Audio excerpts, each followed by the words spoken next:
There's bare game on.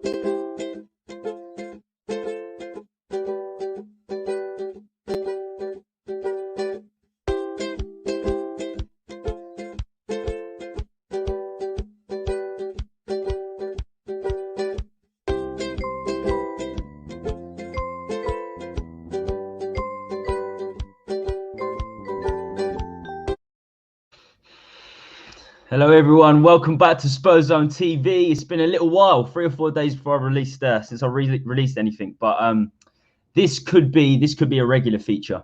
This could be a regular feature, this lunchtime debate. Not too many channels are doing it, so I'm excited. I'm looking forward to it. Manager talk is going to take over today, as it always has done the last week or two, especially with Jose to Roma. I haven't even talked about it really. It's crazy, come out of the blue. They absolutely come out of the blue. So we're going to discuss that a little bit first. Of course, from this point up until the protests, 15th of May, big one, 15th of May. Protest talk will be inevitable, and so I want to get into that a bit, and I want the following to be there. I want 15,000. I want 20,000 people there because I'm going to be there. Josh, you're going to be there, aren't you, man? I should be there. I should be there, guys. All good. But one thing, but I'll make it happen. I'll make it happen, mate. I've got one. So that's what I've got with me. I've got Josh from Spurs Debate. Hopefully we can make this a regular feature, and we'll be sort of co-hosts, and we'll be on each other's channels. So that'll be fun. And of course, finally, we've got to look at Leeds briefly. I'm going to do a proper preview tomorrow, but we've got to look at the Leeds game briefly. And Bielsa, who knows? Me and Josh were just talking off air, and Bielsa could be a possible manager for us, especially if they beat us. So that's. So they're the 3 topics. But first, what I want to talk about is this Sheffield United game, because I'm not going to go too much into the game itself, but seems like the news has calmed down. Less rumours, less manager talk, less transfer talk, all because we beat Sheffield United 4-0. Is that that's crazy, isn't it, Josh? Do you think that's why it is, because we beat Sheffield United 4-0? And we've got to put things into perspective. They're bottom of the table, man. The bottom of the fucking table. You know where it was, Toms? We've been struggling. We've been desperate. We've been like ripping our hair out. You ain't got any left, bruv. I'm covering mine, trying to keep it on. We haven't battered and controlled a football match since when? You tell me, probably Villa, when we won 2-0 in recent memory. But when did we last control a football game? I don't know. I'm going back to Villa because we were pretty solid in that.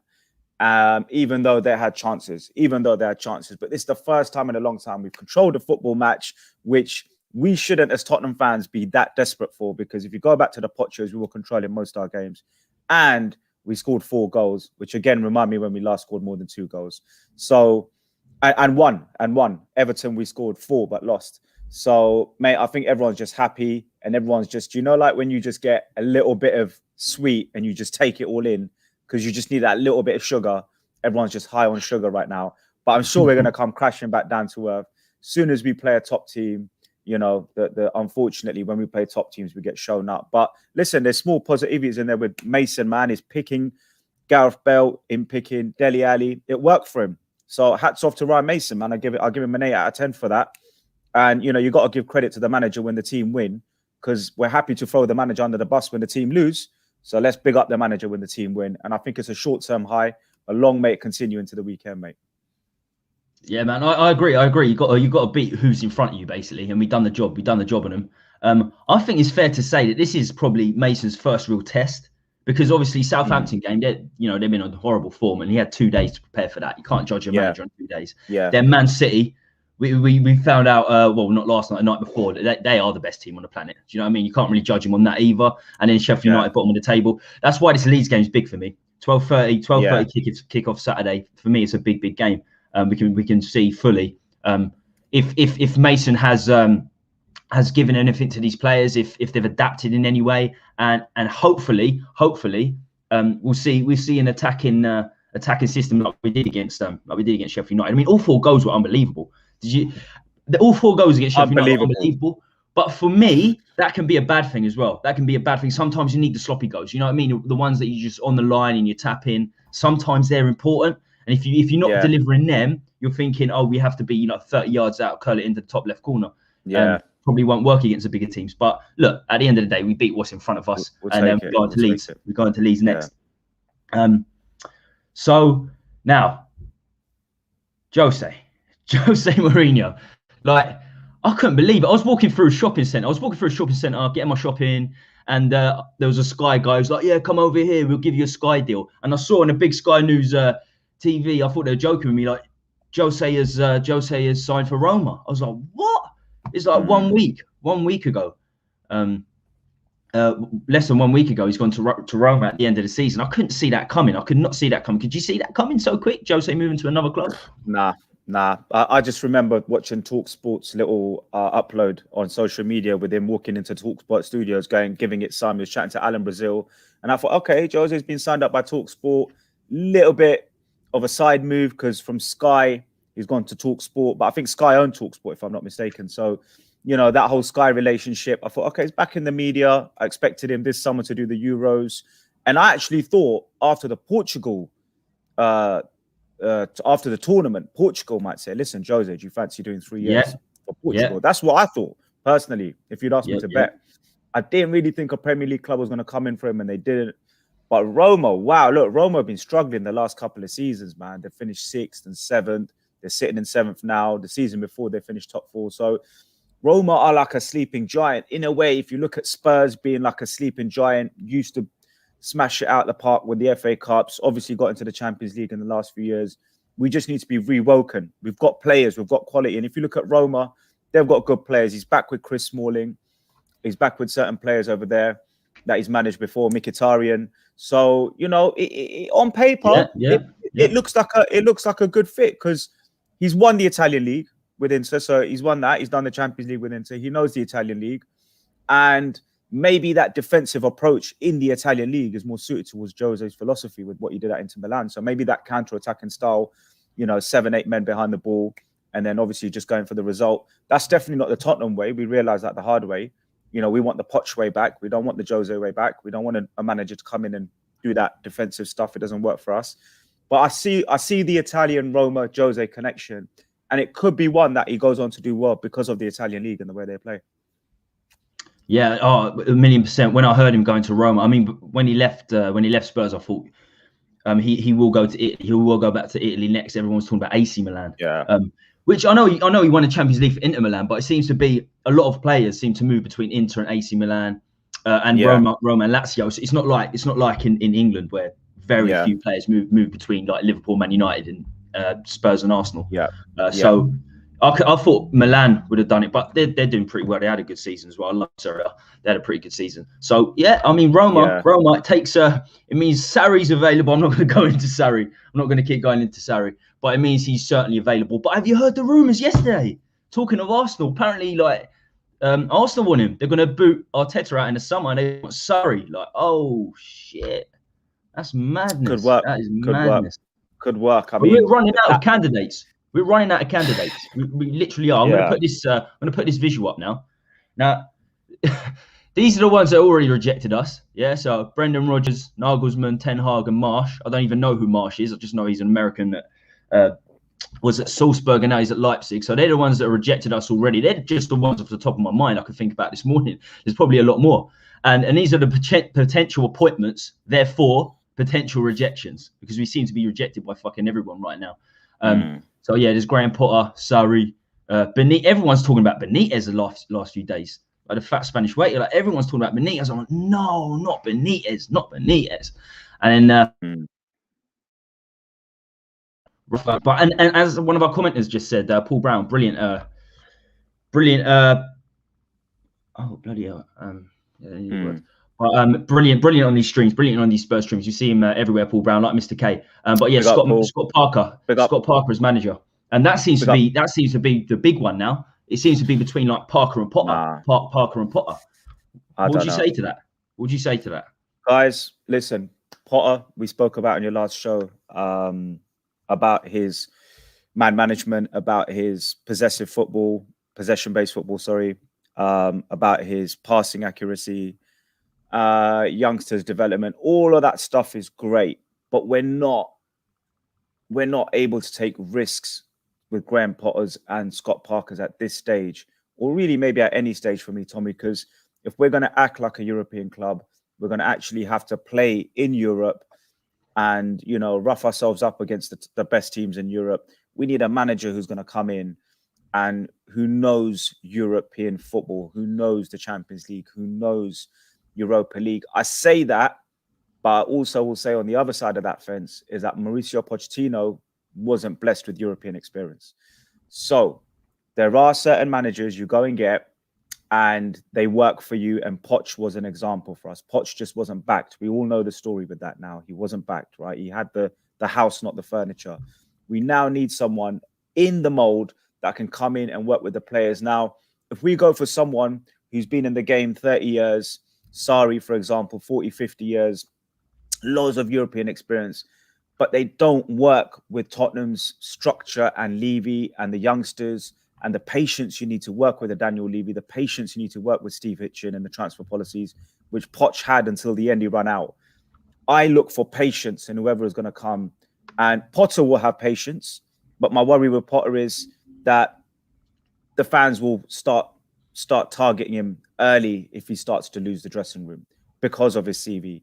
Jose lasted longer with us because everyone kept saying his CV. How many times have we talked about Jose's CV? But you can't diss Jose. Look at his CV. You can't diss this negative football. Look at his CV. Yeah.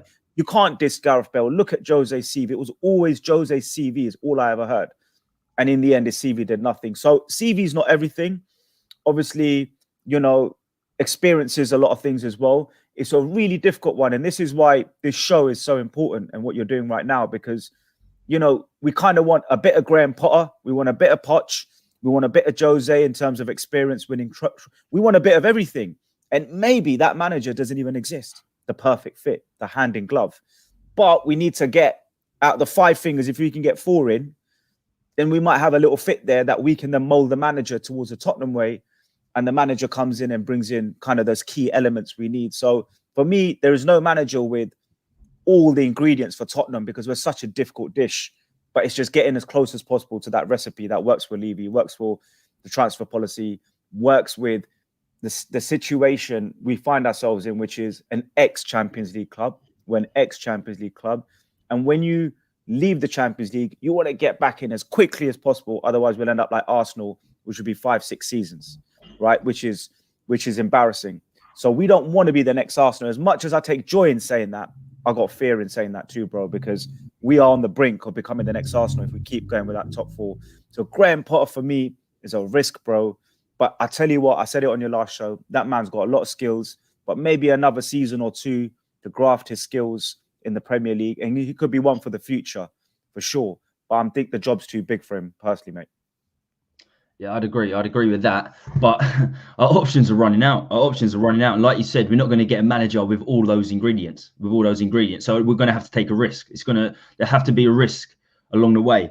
And a risk isn't just someone with a great CV. Because it's less of a risk if you go with someone with a great CV, like a Jose, because the fans will be like, look, he's won before. We know why Levy's employing him. Yeah. But we look back now, and we know that it was a risk because he's offered nothing. He's done nothing for this club, Jose Mourinho. So maybe you do go with a younger manager. That's the only way I can see it.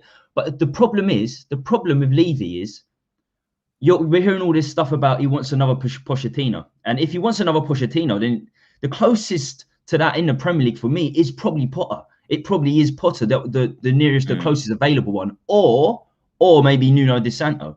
His name's not...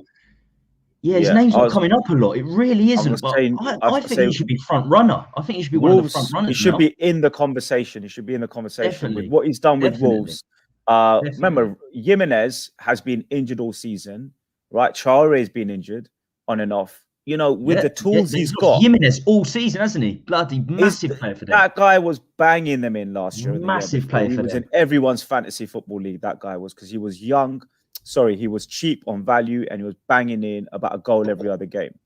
But when you look at it, what he done at Porto, what he's done at Wolves, you know, the recruitment there, if he brings some of his backroom staff, he's also managed at Valencia as well. Yeah, Valencia. And that's a big club. Valencia are a massive club. They really are a massive club. Big club. They look at the way, look at the, you know, the way the press admire a manager or thrower manager kind of gives you an insight into how he deals with his colleagues.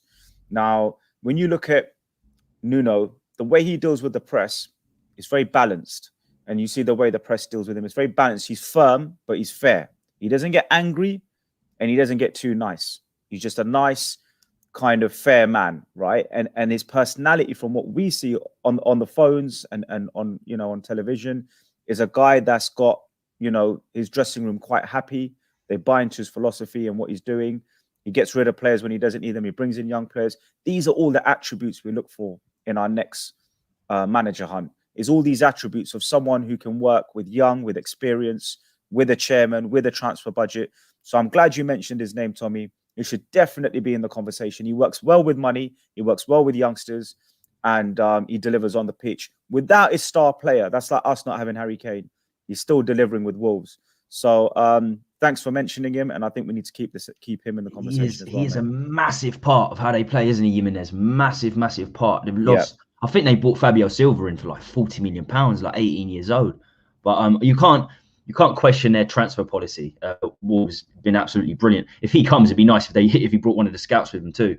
But it's a big if, because his name's not linked. His name's not linked. Someone that's in front of him, who I did not expect to be in front of him, is our current manager. I honestly thought it was literally a stopgap. He'll go back to being an under-18s coach or under-23s coach, like a lot of managers do. I did not think there was ever a chance he was going to be full-time manager. But no, you know, we're in the same group chat on with streamers. I'm in a few other group chats, and you hear from here, there, and everywhere. He's a proper candidate now, Ryan Mason. He's a real candidate now. I don't know. Do you know what? What do you say? What does he have to do if he gets top Tommy, 4? What if he gets top 4? What happens? Okay, if he wins the rest of his season's games, which we've got 4 games, yeah? We've got 4 games now. It's come so fast, isn't it? Yeah, we've only got 4 games left. Yeah. If he wins the next 4 games in style, and we do it, you know, with the Tottenham way in mind, and the players keep coming out and singing his praises, it's very difficult for Levy to say, actually, wait, I might have the next Stevie G on my hands, pretty much, because Stevie G's gone on to do great things, right? And now Stevie G will probably get a Premier League job next. It's just a matter of time. So you've got to say to yourself, sometimes these managers, whether it's Lampard, Stevie G, Ole Gunnar Solskjaer, they don't have the CVs. They don't have any trophies under their belts as managers, but they relate with the modern day player. They relate on a friendship level. But as long as they've got the respect of the dressing room, because my worry with Mason is, why is this all pally and we're all mates and we're all happy that Jose's gone? At what point, when the shit hits the fan and he starts demanding more from the players and saying, I need more discipline and I need you to work harder, at what point are the players going to go, it's only Ryan. It's only Ryan. Do you know what I mean? It's only Ryan. At what point does he run out of mates? At what point does Ryan Mason run out of mates? If you look at AVB, he got 2 pally with the Tottenham players. He got 2 pally. He was out there in the summer on a yacht with them. That's great. I want to see the manager, but I want to see the players fear the manager. Yeah, scared, of course. And not kick back when they're dropped. If he drops Bale, or he drops Sonny or Kane or Tanguy or Dele, is he going to get a kickback after they say, Ryan, what do you think you're doing, bro? Me and you go way back, mate. What's wrong with you, mate? There's got to be a wall. There's got to be discipline, and respect. And my worry is that whilst we're all pally and we're all mates and holding hands, listen, it's all great, man. But it's like the Big Brother house. In the first 3 days, everyone's mates. After week 1 or 2, you start getting beef. By week 10, mans are getting chucked out, voted out. And that's my worry with Ryan, is they're all in that pally first 2 weeks of Big Brother. It's a matter of time before. So we need a father like a Poch. We need a disciplinarian like a Poch. Or like Jose, I guess, was a bit too maybe disciplined, a bit too rash and a bit too harsh and a bit too punishing. We need the balance. And for me, Nuno is someone who fits the bill. Bielsa, you can tell he's got the discipline of the players. The players at Leeds are running for him, are running for him. We need someone who's going to be a friend with the players, but also they're going to shit themselves when the guy gives them the hairdryer treatment. For me, I don't know if Ryan Mason's hairdryer treatment is going to work on the dressing room. But you make a very good point. If we finish top 4 and we do it in style, do we take this as a punt, which could be high risk and high reward? Because it could be one of those ones where we're like sitting here next season going, Mason's blue and white army. Do you know what I mean? So It's a good shout, bruv. You have to put it in there. It's quick, man. It's a fickle sport. It's a fickle sport. I keep having to like. I have to keep looking over things. I'm like, 4 games left. Is there really only 4 games left? This season's flown by, hasn't it? So there's only 12 points left. 12 points available. So and other than Leicester last day of the season, we haven't got it too tricky, to be honest with you. That's famous last words, isn't it? That's famous last words. Whenever we say it's not too tricky, we'll end up getting 1 point and losing the rest. Do you know what? This weekend is psychologically huge, right? You got the Champions League final rehearsal with City versus Chelsea, right? And both those teams are going to psychologically want to get one over each other, because if whoever wins that is saying we can beat you and we'll beat you again we'll beat you again in Istanbul or Wembley. They're saying Wembley Stadium now, rumors coming out. So this weekend, if City can do Chelsea and we beat Leeds, whether it's 1-0 or 4-0, we just get the W. We're 2 points within Chelsea, right? And then Chelsea have a few tough games, right, coming up for the last 3. So I want to see where this team goes over the next few weeks. And if I see them playing well and I see them fighting, because there's going to be players that are going to have to put in a shift for us to win every game for the rest of the season, especially against Leicester. So if I see them fighting for Mason,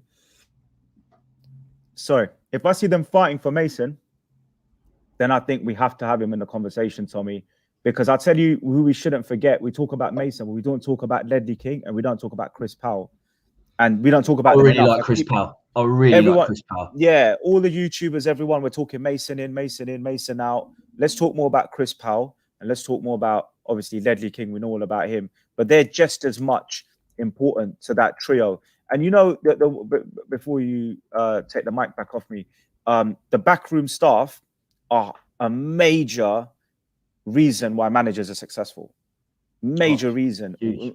A lot of people don't realize that it's not the manager. He can't do it on his own.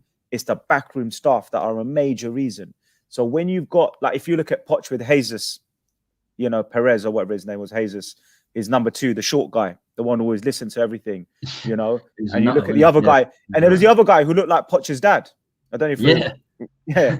And it was like a little mafia. It's like a little mafia trio there. It was like a little mafia. It's like Joe Pesci. It was Joe Pesci, wasn't he? A little one. Joe Pesci. It was like the Argentine mafia, bro. You know what I mean? And then you had like Ozzy Ardiles, and you had Ozzy and Ricky Villa popping into the dressing room as well, saying, yeah, we got this. So you know what? It was funny because you need a click. He took him to PSG as well, didn't he? He took him to PSG as well. One of them took him to PSG from Goodfellas. The one that said last his days like Paulie from Goodfellas, isn't he? Oh man, you know it proper was, wasn't it? I remember I used to watch. When I used to look at the bench, like especially at White Hart Lane, when I used to go watch and I used to see the bench, and I just see like these 3 blokes, and they'd all have their legs crossed, and then you'd have the little one, Jesus, just like proper like a little Smurf, like running around and like getting panicky and stuff, and it's like the others are just chilling there watching the game, and you'd be running around, but yeah, no. It's funny. It's funny what we see, and it's funny how we judge things in the moment, and then afterwards we laugh about it.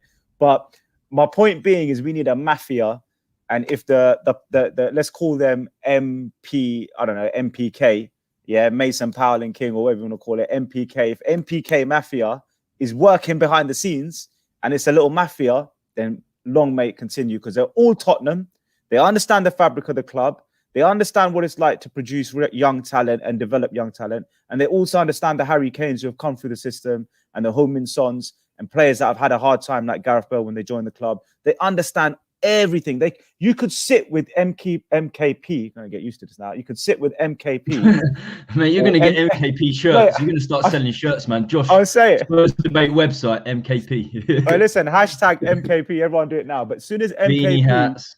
Everything. Let's get Cody on it. Let's get what's his name on it. I like him as a trio. I do like him as a trio. But I think that's the thing I want to mention. When people say Mason in, I say MKP in, because Chris Powell experience, Ledley King, legend of the game for Tottenham, and Ryan Mason been doing his badges. Maybe that melting pot is exactly what Tottenham need now to understand the core fabrics of the club and the values of playing for Tottenham Hotspur. Because those 3, when they stand up and do their pre-match team talk, ain't no one sitting there going, what do you know about Tottenham? Mate, I've played for Tottenham. I've done it through the academy. I've done it the hard way. So for me, MKP needs to be put in the ring as well. So I'm glad you put them in, because that's a serious shout. I know he's interim, but maybe if if Daniel Levy says, right, you three, I'm giving you this, and then go and find another couple of coaches, because they'll all know other coaches, maybe from championship clubs that are like the up and coming new coaches of the future. Go and pick them, add them to your mafioso MKP, because I think they have 6 or 7, don't they? Normally, they have technical people. Obviously, they have, a team of people. Mate, we could be onto something with those 3. We could be onto something. Definitely. Big shout out to Chai. So big up to my guys. Have a great show. Great streamer, great fella. We're going down there on the 15th. Hopefully, I'll see Chai down there because, but going Tottenham away, they're brilliant, and he's an excellent streamer, Chai. So, welcome, man. And Paul Brown says this is sort of, and this is key. This is absolutely key because our under-23s right now, are looking hot, and this is the connection with Mason. It goes.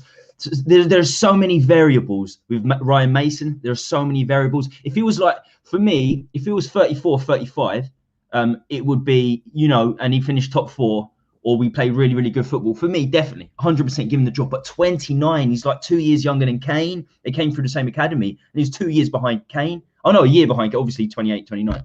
But he's 2 years behind some of the other players that he grew in the academy with. And it's like, how are they going to get his respect? How are they going to demand his respect?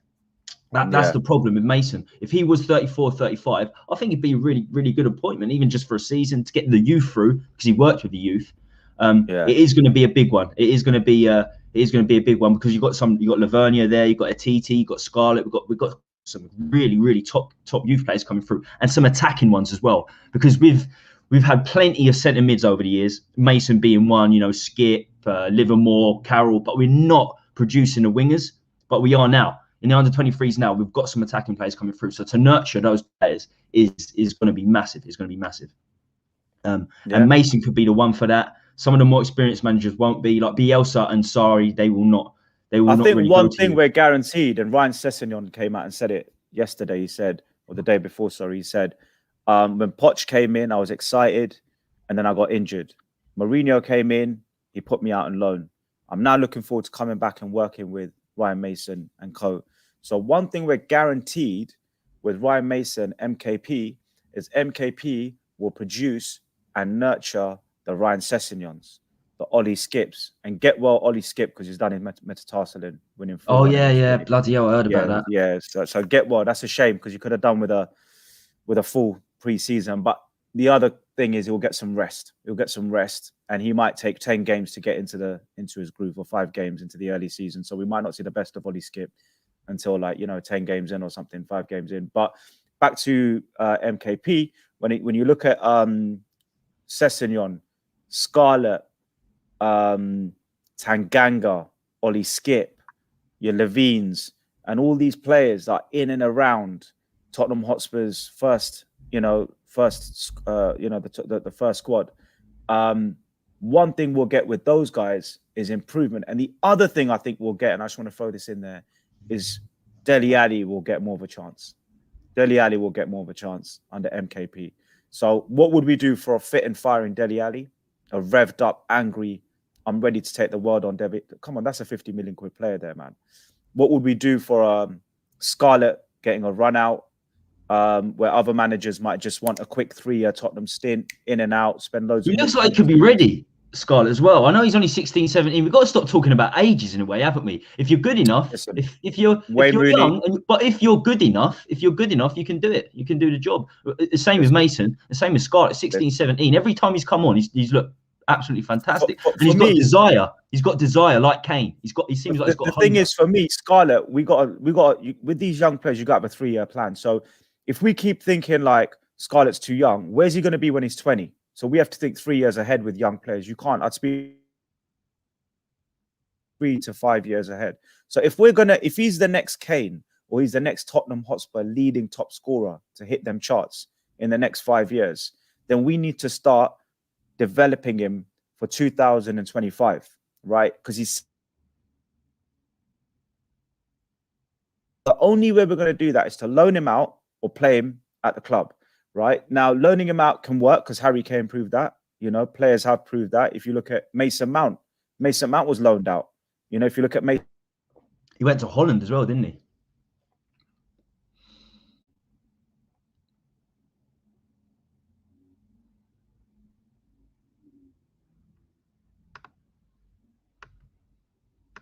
Is that me or is that Josh? I'm gonna just re-put him in. He was in the middle of talking Dane Scarlett. Joshy. Am I back? You all right, brother? Am I back? Sorry, we're just mate, talking about Dane, weren't we? We're just talking about the big Dane. So the big Dane, Christian Eriksen, you know, the small Great Dane, Dane. Oh shit, the Great Dane. We've got his name. We've got his name, the Great Dane. Can't forget Eriksen, mate. Mate, we got the fucking names today, haven't we? We got the names today. Eriksen, son. He's good like you and me. But, MKP, the Great Dane. It's all happening, man. I need to get a website going. We need to get this. We need to get these on shirts and need some hoodies out there, man. But Mr. K, good to have you here, man. Tesco Internet. Good to have you here, man. He's a fan of Dane, and he's got the work ethic. We saw against Wolfsberger. He had 10 minutes. He won the ball with some and assisted straight away, didn't he? He's got work ethic. That's what I like about him, and that's what put Kane to the next level. Kane's always been technically rather average. He's improved over the years, but his hunger, his desire, his fight, and willingness to learn is what made him what he is today. If we've got that with Dane, then you're never too young. You're never too young. So yeah, I hope he doesn't just linger in the under-23s. He needs to go on loan, I'd say, even if it's League One next season.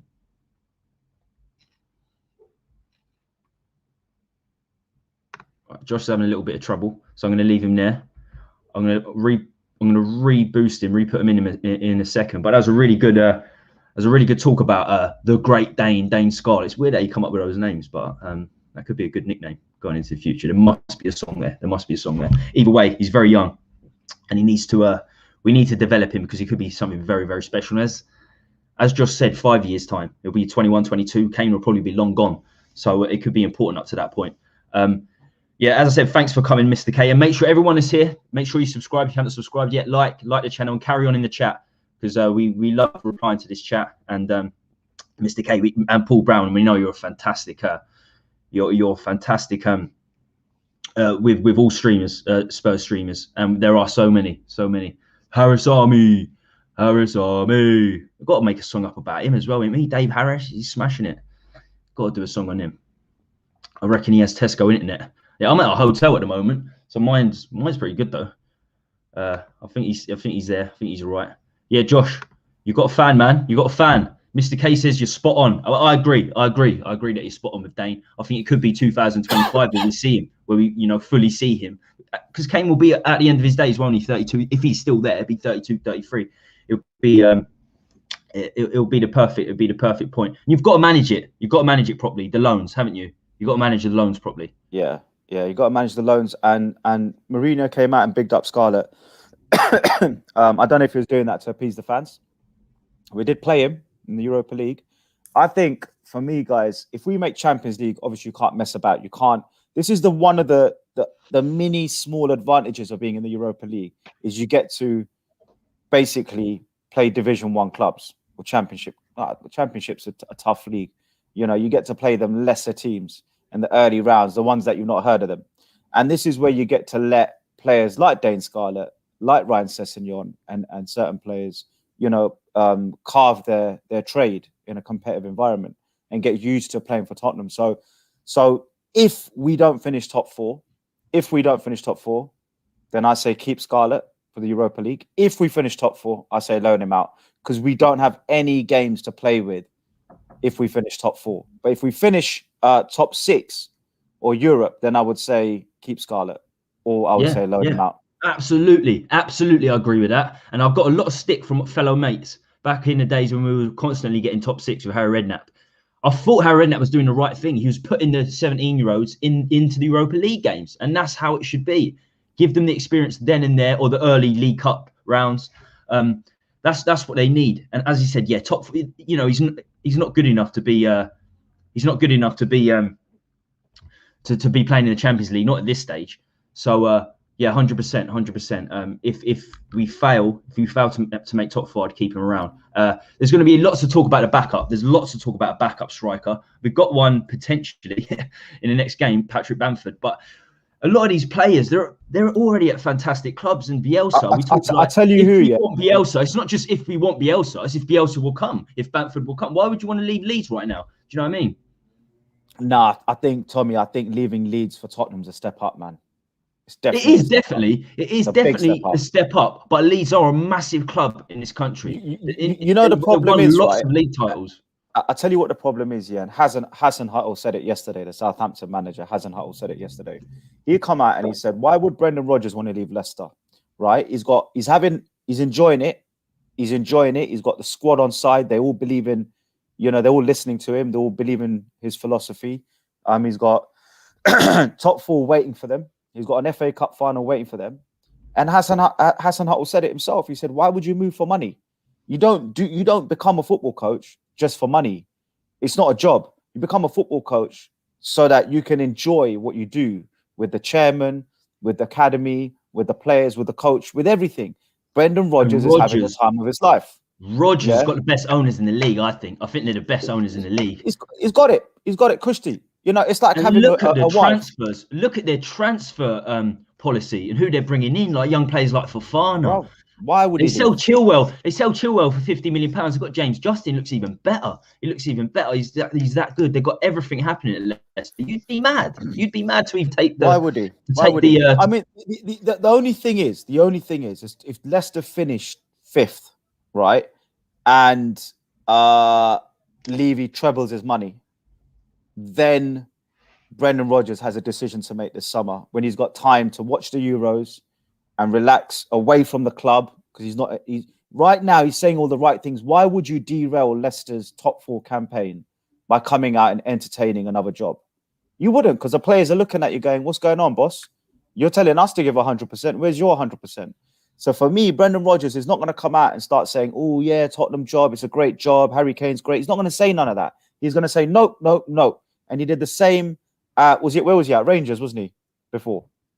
Who? Rodgers? Rodgers. You Celtic. He was at Celtic. He won loads of titles at Celtic. He won loads of titles at Celtic. Yeah, but, Celtic. He was saying all the right things at Celtic when they started talking about Leicester. And now he's saying all the same things about Tottenham. Now he's at Leicester. So don't count him out totally yet, is what I would say, Rodgers. What I would say on Rodgers is he's saying everything to keep the players on side. Imagine he goes on a Monday morning and on a Friday he's being asked about the Tottenham job, and he goes on a Monday and the players are going, "Boss, what's going on?" He's done the right thing by the dressing room and the chairman so that they can finish top 4, because he wants top 4 on the TV. 100%, the last thing Rodgers wants is another flipping flop out of a top 4 race. He'll be known as the Nearly man. You know what I mean? Then he will be perfect for Tottenham, because they'll be like, "This man's always in the top 4 until the last 5 games." So he doesn't want that stigma. And that's why he's battering everything away to keep his dressing room on side. But I tell you what, guys, if they don't make top 4, and remember, we're playing them on the last day of the season, and I've got a little theory on this. We win all our games, and Leicester have got some tough games. It might be that we beat them and finish 4th, and they finish 5th. I think there's going to be something on that game. There's going to be something on that game last day of the season. I'm telling you now, there will be. Yeah. Well, what does Rodgers do if we beat him on the last day of the season when we go to Leicester and we pinch them on goal difference, because it looks like it could go down to that? Definitely. And they finish 5th and we finish 4th. Is he then sitting there going, "I think I fancy Tottenham. I think I fancy it now, because I can see the potential. So watch this space on Brendan Rodgers." But then at that same time, Levy will be like, "Well, he's flopped. He hasn't made the top 4. Why do we want him?" Do you know what I mean? So it's a bit unbalanced on both sides. But as you say, it's all rumours right now, and we should wait till the end of the season. Really, we're talking about employing someone, getting it sorted before the end of the season. I don't know why. There will still be managers available in the summer, and the same managers available, really. So, I don't really get. It's like sorry to Arsenal. They're talking about once they get rid of Arteta. They're not getting rid of Arteta. He's having another summer at least. Everyone's saying he's going to have another summer. He's going to bring his players in, and if that doesn't work, then they're going to sack him. So everyone's talking like 3 or 4 months ahead. Yeah. Let's wait till the summer. Let's see what happens. As you said, the problem we've got is a big. Where he ends up is a big difference. I agree with you.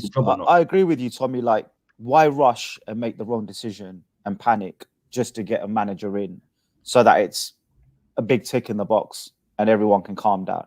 Exactly. Potter's still going to be there. Potter's still going to be there. DeSanto's still going to be there. Parker's still going to be there. Well, no, wait. We think Potter's going to be there, but listen, Southampton could get rid of their manager, and I know he lives around the corner with Brighton, and say, "We'll fancy you," or a certain Premier League club could come in for him. I know it's not likely, but you never know in football, innit? Things happen quickly. But for me, the thing is, right, whoever we get in, I don't want this nonsense where the manager's coming in, right, with a week to go or 2 weeks to go of the transfer window, right? No preseason. His ideas haven't been fully infused into the squad. And we're going into the first game of the season and we're looking like shit.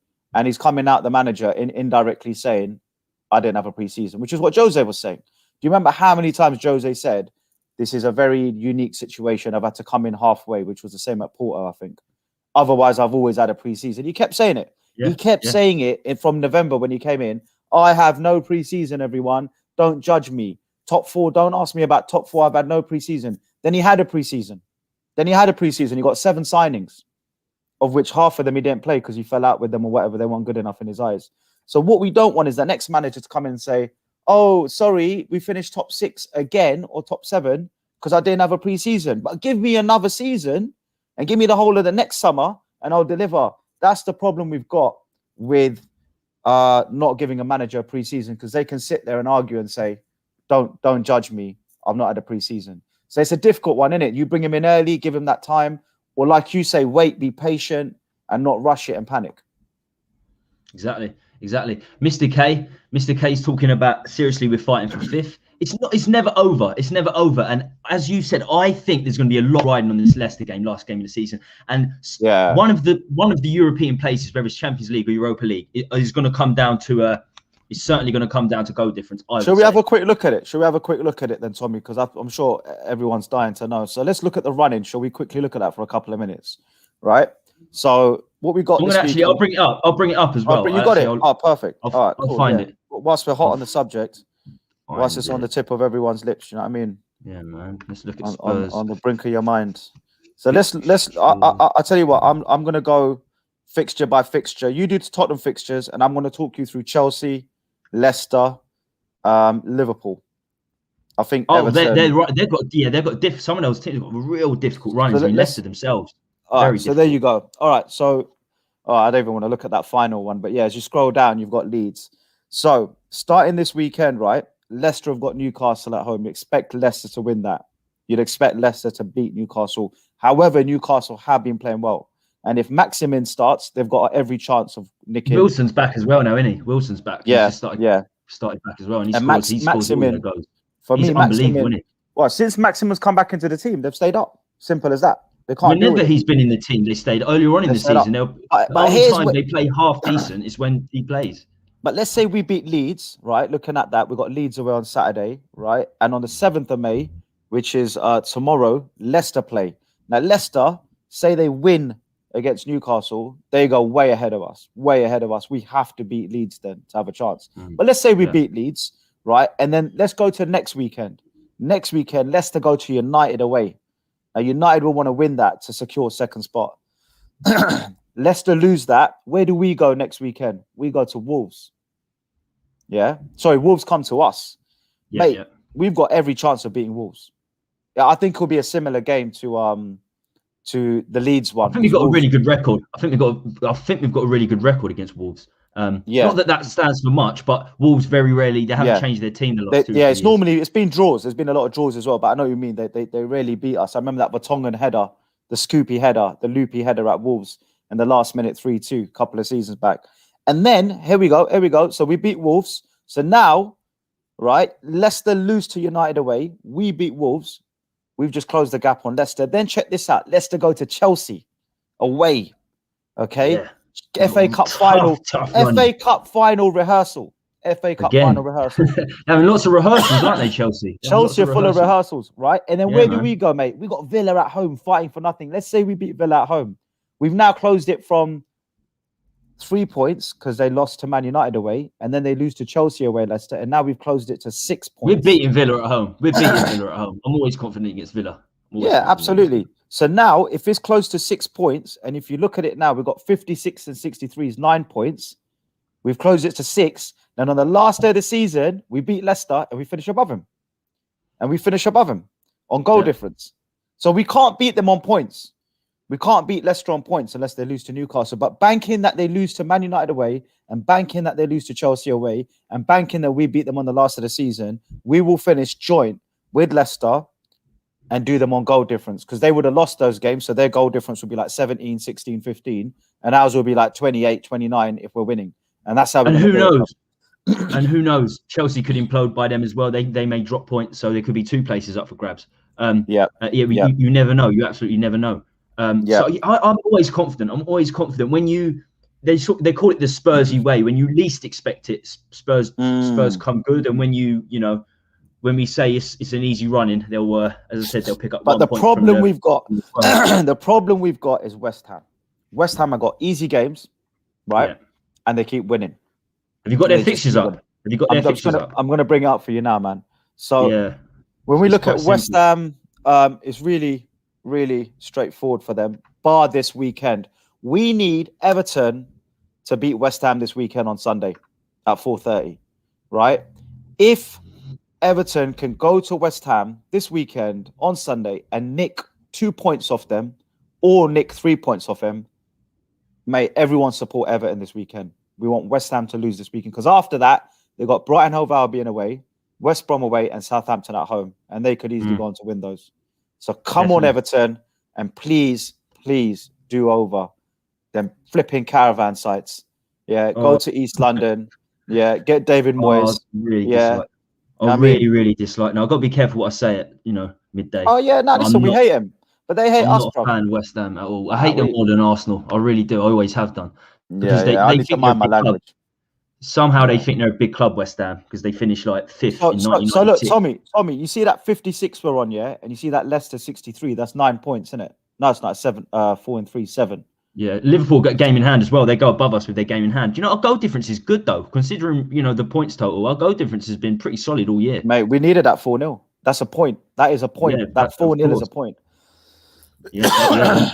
The current standings, it is. Yeah, absolutely. Gareth Bale single-handedly, well, not single-handedly because Ori and Son helped him, but Gareth Bale's 3 finishes, I think he only had 4 on target and he finished 3, or maybe even 3 on target. His conversion. Gareth Bale's left foot can fire us into the top 4. It really can. That could be the difference between us finishing 4th or not, is his left foot. And this is why it annoys me that Mourinho fell out with him, because I've been saying it for about 3 months. It's the best left foot in the Premier League.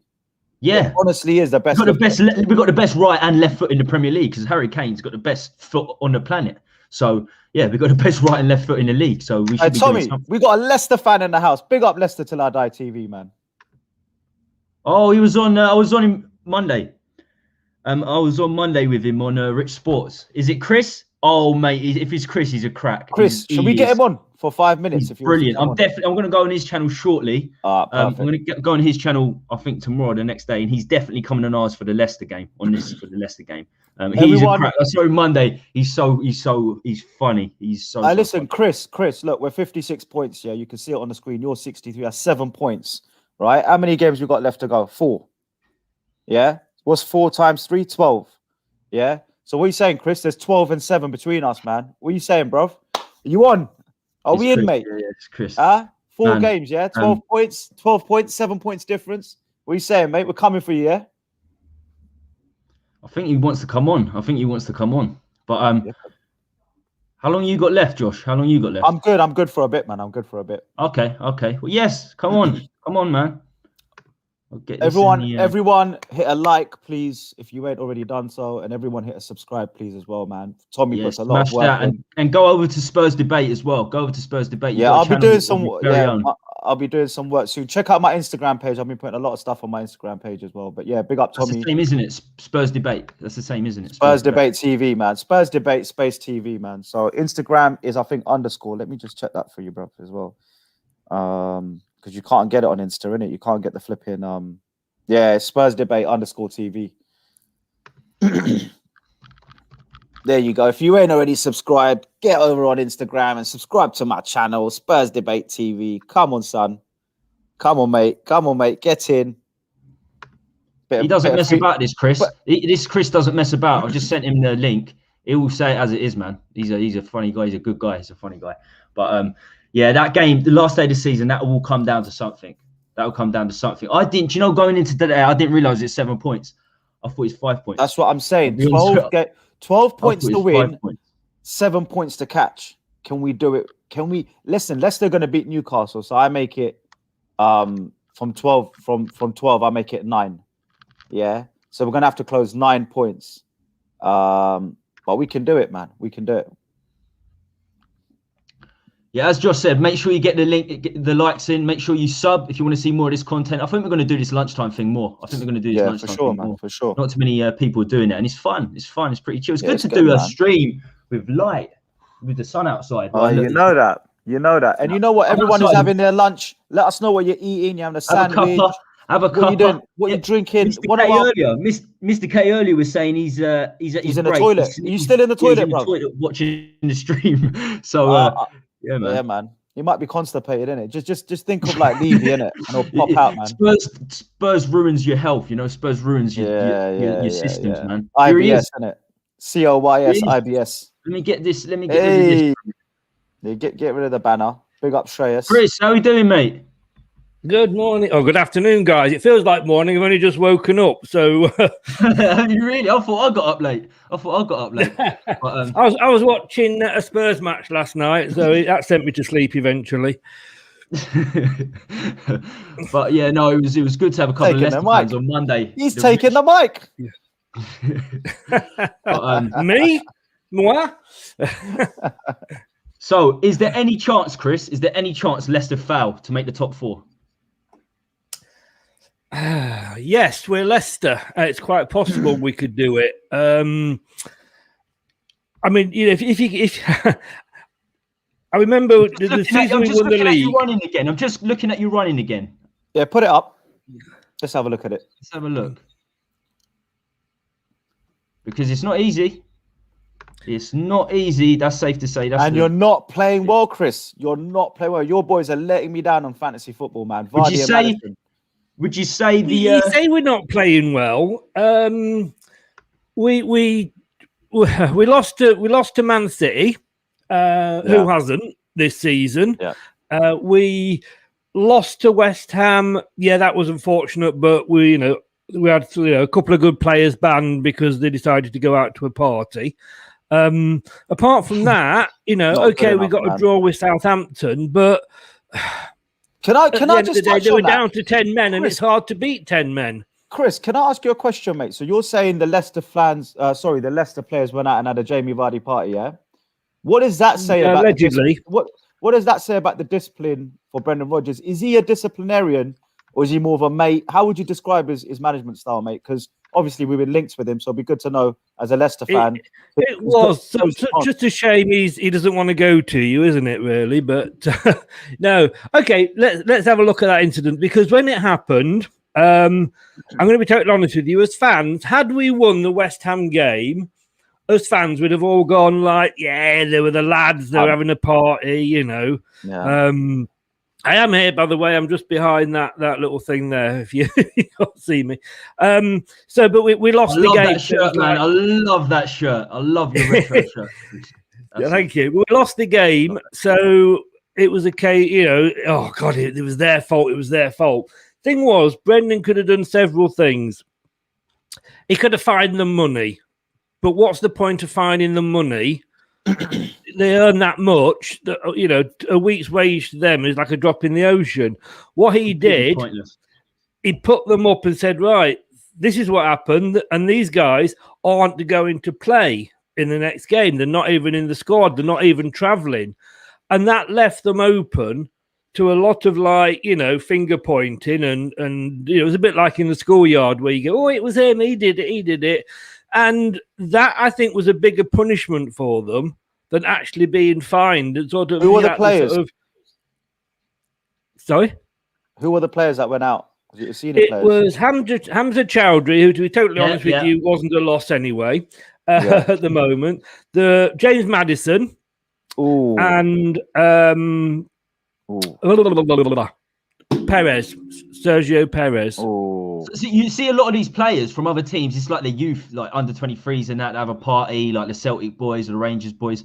But so that's very different. That's very, very different for the Maddison one is disappointing because he's just come back from injury, and you'd expect him to be like, guys, what a player. The funny thing is, at the end of the day, he probably wouldn't have played the whole 90 minutes because that's the way Brendan Rodgers brings players back in. He won't rush players back in just because they're available again. Is Maddison a bit of a lad? He seems like a Grealish kind of lad. He's in that camp of being, he is a lovely guy, and as much as he does a lot for sort of charities and what have you. But yeah, he's a young lad.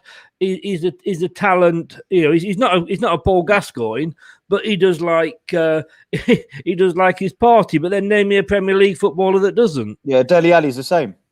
He. It's funny. You know what we're like Lingard's as fans. the same as well, but you can do it and still you can do it and still do well. I mean, Lingard's definitely that sort of player. Look what he's doing. Do you know what, guys? I really like. Just got to manage them. I like Mason Mount. I think Mason Mount is the future for England's midfield. I just like everything about apart from the club he plays for. We talk about loans, and he went on loan to Vitesse, didn't he? He went on loan to Holland. He had a good. Did he do Derby? There. He was at Derby as well, I think. He was at Derby under Lampard as well, wasn't he? Yeah. He was at Derby under Lampard. So but doesn't Jesse Lingard just prove that the right manager can bring the best out of a player? With Jesse Lingard, it wasn't working for him at United. We've got look at Kelechi Iheanacho. He's had 3 or 4 managers at Leicester. He's never really come along and proved he was worth the 25-30 million we paid for him. Brendan Rodgers comes along and he's getting a great tune out of him. The two up front suits him with Vardy alongside him. It does, and we've kind of stumbled into that because when we first signed him, it was like, my God, yeah, this guy's on fire. But let's be honest with you guys, any 3 of us could put our boots on and score in that Man City team. But we bought him. It never quite worked out for him. He never got a decent run in the team because it's impossible to drop Jamie Vardy. Suddenly, because of a Maddison injury, a Perez injury, a Pratt, we had all those 3 who played that position were injured at the same time. Brendan kind of had to move the team around to accommodate the 2 together. Suddenly, the rest is history. Yeah, we like hearing about Brendan Rodgers because he could be our manager next season. So tell us. He's better than that. He's better than that, mate. Come on. He's not coming. We talked about it the other day. There's no chance he's coming. Not with your owners, not with the transfer policy you have, which is brilliant. If we finish 4th and take you out on the last day and you finish 5th, tell us the bad things about Brendan Rodgers, because all I hear is good things, and rightly so, because he's doing well. But what are the annoying things about Brendan Rodgers? Tell us the 3 things that have wound you up about him or the Leicester fans complain about when it comes to Brendan. To be honest with you, I'd struggled to find 3. And the problem is, this has got to be the worst season to judge any manager on, because it isn't a normal season. At the first, we played when we first started the season. We played Christian Fuchs, I think it was 9 times in a row. He hadn't played 9 times in the previous 3 seasons put together, but the injuries were so bad that managers were having to juggle. Not just Brendan, every single manager. We all had this problem with injuries because of the short off-season, etc. When you look at it, I suppose the one thing, and it's weird because it's a criticism, but it turns into a compliment, is that there's no urgency about him. You can be 1-0 down and he's still playing the passing football. There's no hoofing it up to the front 3. We need a point. But then again, when you look at say Southampton, we're 1-0 down. He's doing what I remember, because I'm old enough, remember Liverpool doing in the 70s and 80s when they were winning everything. They were just taking the time. They weren't panicking. And that's Brendan. No panic. Take your time, lads. We keep possession. It will come. The one complaint, and the main complaint, is we do piss about at the back too much. Excuse my French.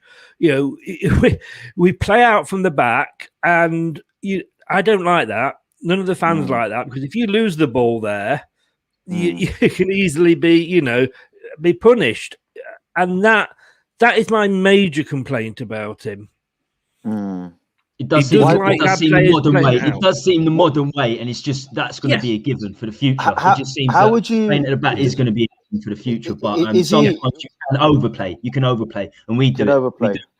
Sanchez. Chris, is he someone that has favourites, or is he quite fair on the squad? Does he just, is he like, these are my first 11 and that's not changing, or does he take risks with players? Because that's what we need, with someone who's going to trust youngsters and take risks and help them come along.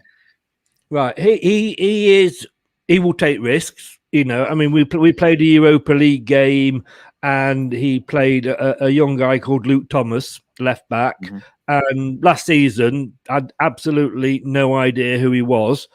He comes on in a Europa League game and scores a goal.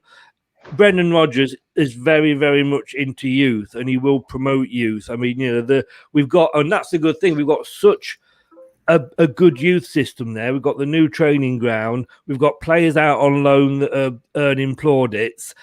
Next season with these youngsters, because I don't think a lot of teams have got a lot of money to spend on players, the fact that we've got these young players coming through is good. Like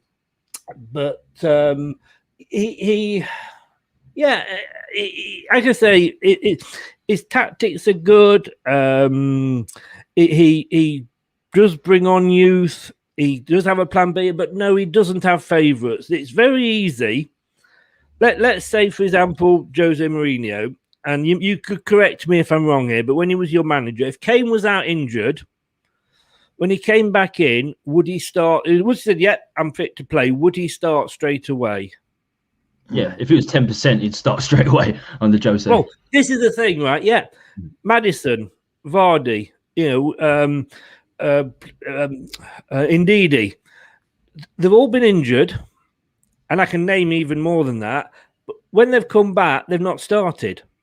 Slowly transitions them back. I saw that with Maddison. I was shocked because I thought your team basically encapsulated Maddison's method of play, and then he was the main point of your team. But I saw that. He's not afraid to leave Maddison out. He's not afraid. We know his strengths and how amazing he is. I was shocked the other day, Chris, when you told me. That the chances are he probably won't make the England squad. And when you look at Maddison play, you're just like, this guy's phenomenal. But you know what, Tommy, that's a good thing. Tommy, I like that. I like that because he's basically saying, if you're not fit enough and you're not match fit, and you're not 100%, I'm not going to risk the team. That's it. And he's willing to put the youngsters in if he has to too. He's willing to put the youngsters in. And that's amazing. That's exactly what we need. Does he fall out with players? Does Brendan fall out with players? I mean, obviously you get one or two bad apples, but generally he keeps them all on side, does he? Not that I know of, no. And like you say, just going back to, is he scared to drop players? No, because he dropped Maddison, who is probably our most one. Yeah, he probably is our most creative player. He dropped him for the West Ham game because of the partying. He wasn't scared to make that big call. Ricardo, last season, our player of the season, absolutely fantastic. He can't get in the team at the moment because he's not 100%, and he doesn't sort of fit into how, what we've had to do with the other players because we've got players out. You're not having him as much as you can sort of, wish you were. And this is the sort of manager we want. It ain't coming, guys. It ain't coming. The only slight chance we have is the miracle that we've been talking about. Because I thought it was 5 points behind you, not 7. Is if you finish 5th and we finish 4th, there may be something there. But yeah, if that crazy situation happens, because not only have you got to drop points, we got to win points, and that's the problem. And we play you in the last game of the season as well. So the problem with our two teams was, and I did start to mention this earlier, but in that title-winning season at work, I was actually sat next to a Tottenham fan. So we had the whole season going through. Neither of us convinced that we were going to win the league. I'm saying, well, we're Leicester, we shoot ourselves in the foot. He's saying, well, we're Tottenham, we can't win, an egg and spoon race. And that's the problem with our two teams. If we finish 5th again, is that a bad season for us? Yes, if you think we're the only team that's been in the top 4 all season, so to fall out on the last day again would not be good. That's a good stat. That's a good stat. But we're Leicester. If we finish 5th, I'm pleased with that because we're not. I mean, from where you were 5 or 6 games ago, and your form has sort of fallen a fair amount. it would ultimately be a failure, wouldn't it? It would ultimately be a failure, especially with us. Last season was a failure because we were so many points ahead coming out when we came back from COVID, and it was a case of, it was chipping away. This season, you've had West Ham, Chelsea for the last couple of months on our heels. So it's not such a bigger drop, if you get what I mean. So it would be a disappointment. It won't be a failure, But, if Tottenham don't make the top 4, is that a failure for you? I think, yes, it is, yeah, absolutely. More than it is, as I say, for Leicester. You've got to think, where we've come from. And the problem you've got, I tell you, the real problem I think you've got is Daniel Levy. Huge problem. That's what we're going to come on to soon, actually, the protests that are going to take place in a couple of weeks. So, he's and I know managers, I mean, Jose Mourinho, he's made £77 million off all his redundancy payments, but so managers aren't bothered. But I think deep down, they do look at it and think, like, am I going to get on with him? Am I going to be given the money?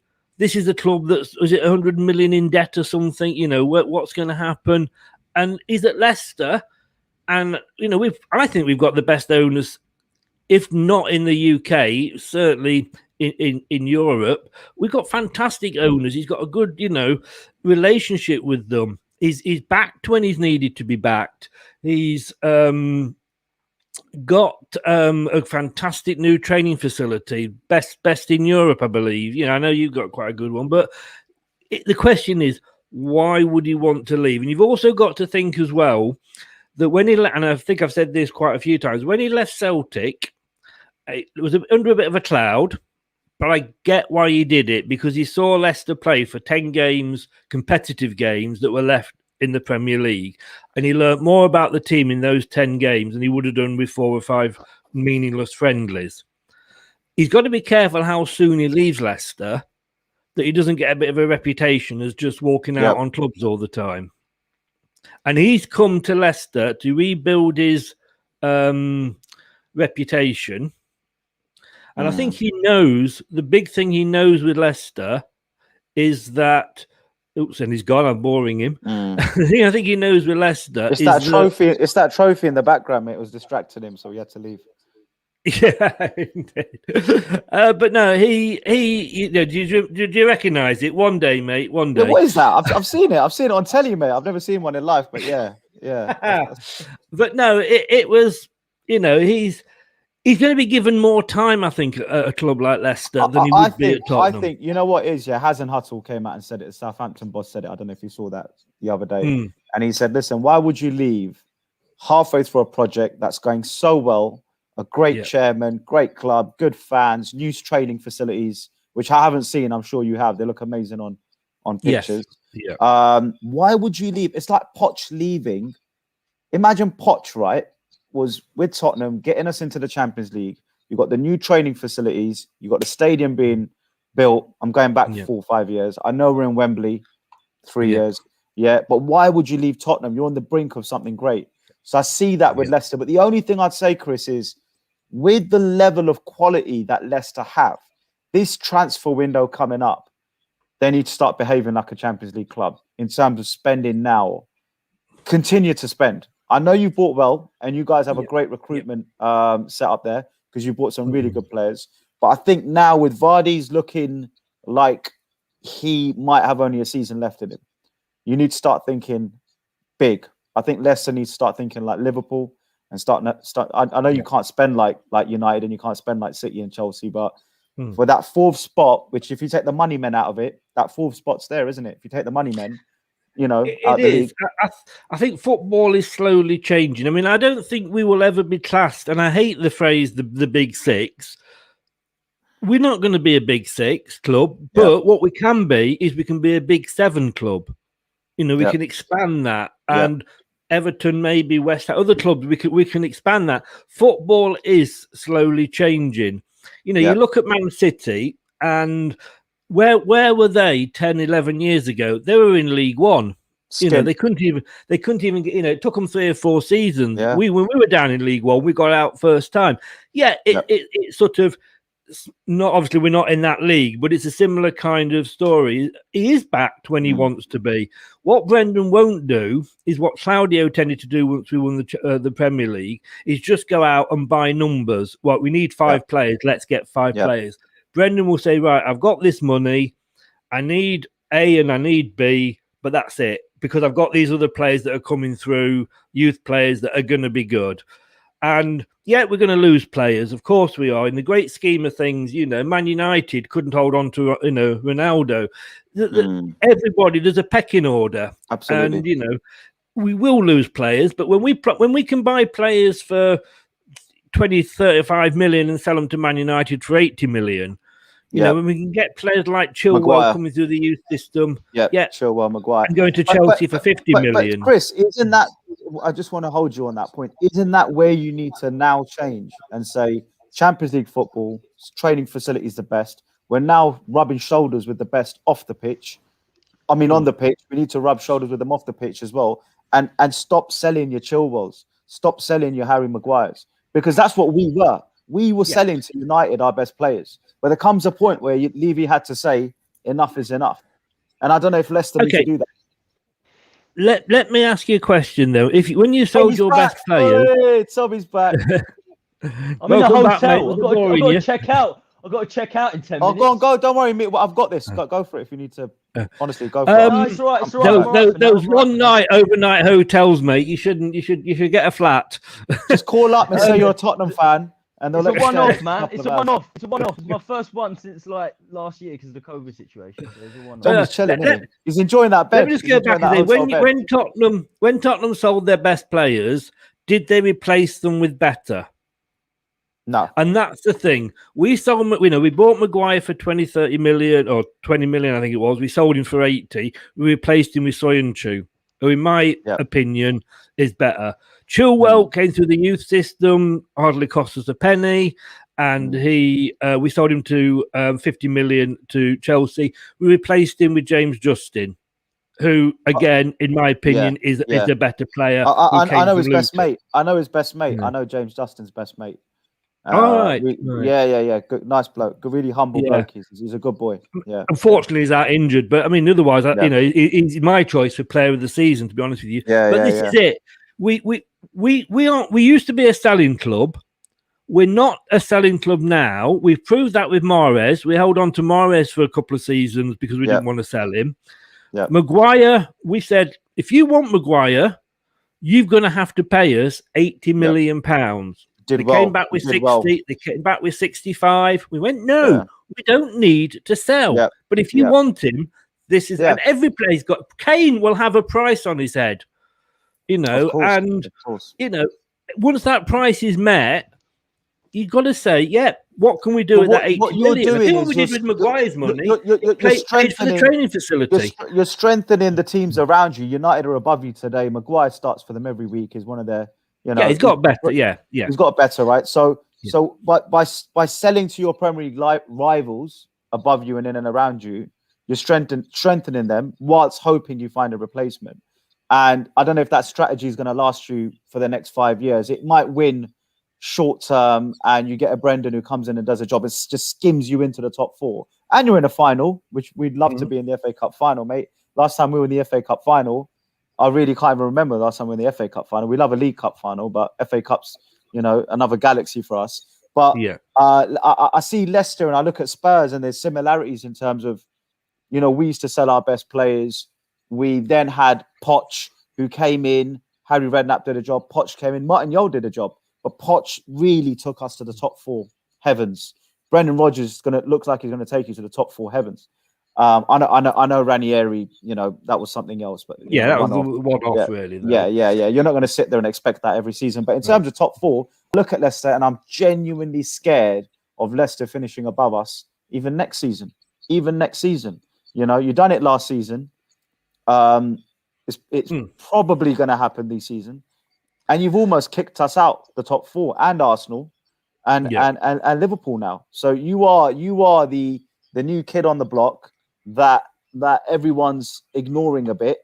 But actually now you're showing 3 years in, 2-3 years in, especially with Brendan, you're saying we're here to stay. We're not going anywhere. And we might not financially compete with you, but we're smart and intelligent enough to buy players like you said there, Costagna, and get the job done. For any club to do well in anything, any league in the world, if you're not one of the top clubs, you need one of those top clubs to suddenly stop performing, stop playing well, for you to do well. When we won the league, you imploded at the end of the season. Arsenal were just Arsenal, as they always have been recently. Yep. Man City announced they were sacking the manager with sort of 10 odd games to go, so that buggered their season up. Yep. It's a combination, and we're not stupid enough to say, suddenly we are going to be this great club, and it might be that the season after we finish 7th or 8th, but it happens, and football's like that. Man United ruled the roost for so long, now they're not. Liverpool in the 70s, 80s ruled the roost, now they're not. It does move around. Just because you've been in the top 6 or whatever, it doesn't mean that you will always be a top 6 side. Again, if you go back far enough, Burnley, Bolton, even Blackpool have probably got more titles than Spurs have. Because if you go right back, Aston Villa, Everton have got trophies. It's how far do you go back? How bad do Villa fans feel when you look at the 90s? How bad do Everton fans feel? All of us have had that long, hard journey. I want to ask you a question, Chris, because you're the perfect man to ask this question, because you're sitting there pretty in the top 4, right? And you really are on the VIP table with the Chelseas, the Man Cities, the Sheikhs, the Abramovich, and the deep pockets of United. I'm sure you guys feel great being on that table, because it wasn't long ago you weren't anywhere near that table. Yeah. But how much has money ruined football? And have you lost love for football because of the money? Because you seem like a fan who's been there since day one. Since 11 years old, I've been a Tottenham fan.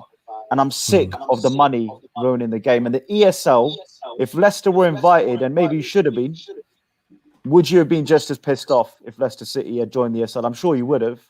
And you would have been protesting. I have to temper this with the fact that I've not actually lived in Leicester for...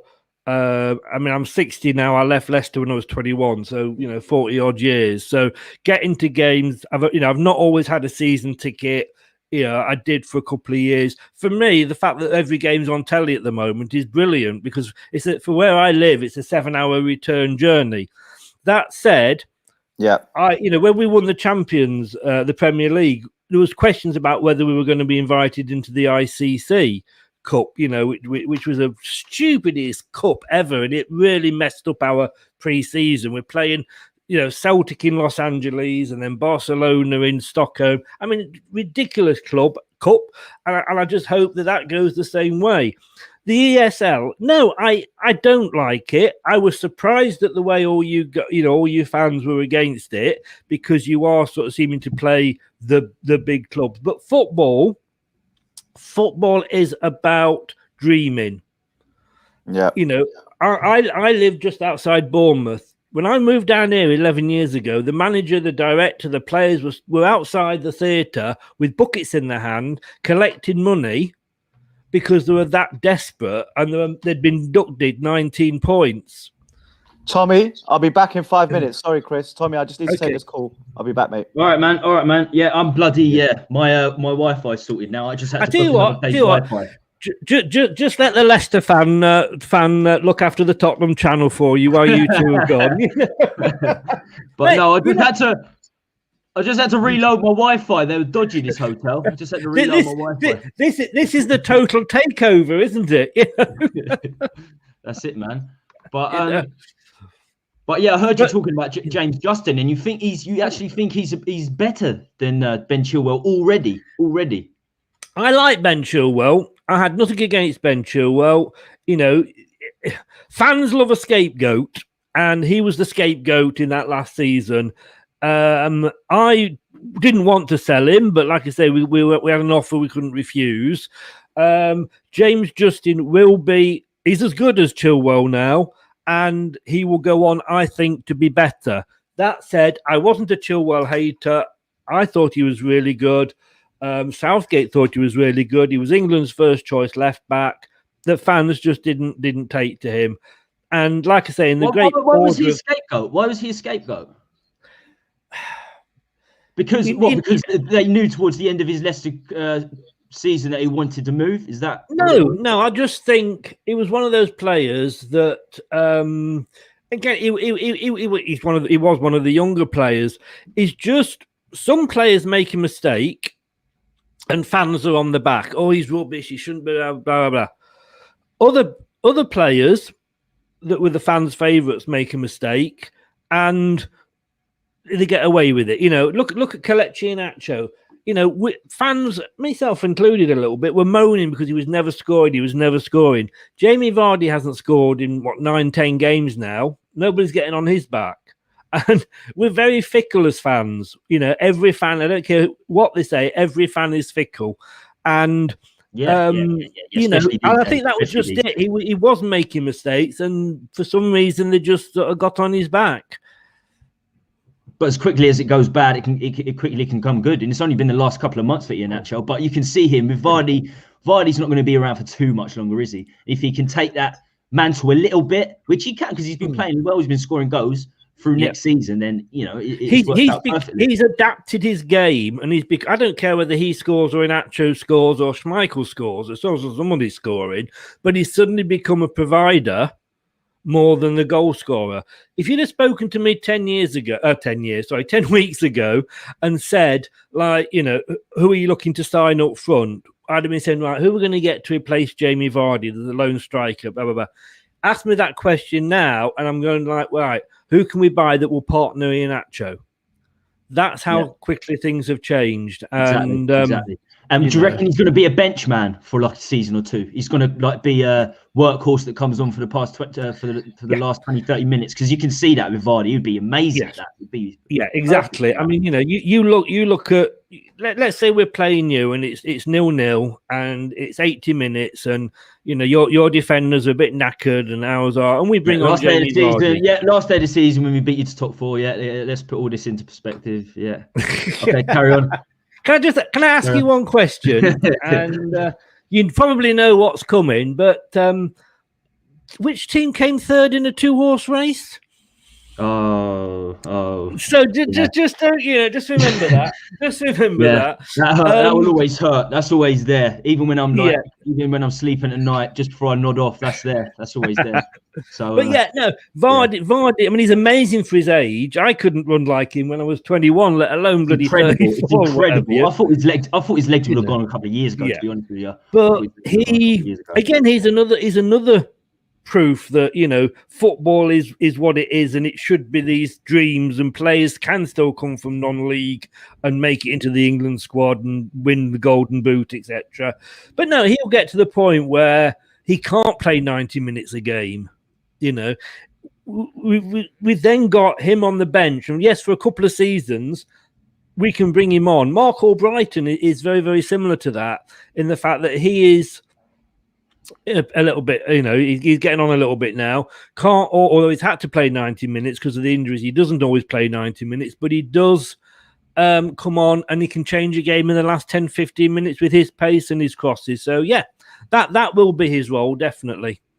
Okay, sweet. Right, I'm going to have to go because I've literally got to check out in about 5 minutes. So not a problem. Well, I'm going to have to go because you're my 5th show today. I'm doing 5 shows today. So bloody hell, you don't mess about, do you, Chris? You don't mess about. He was on that Rich Sports for a couple of hours the other day. That was good. That was intense. Yeah, I like being on there with like 5 or 6 fans from different clubs. It makes a change, and it's lots of discussion.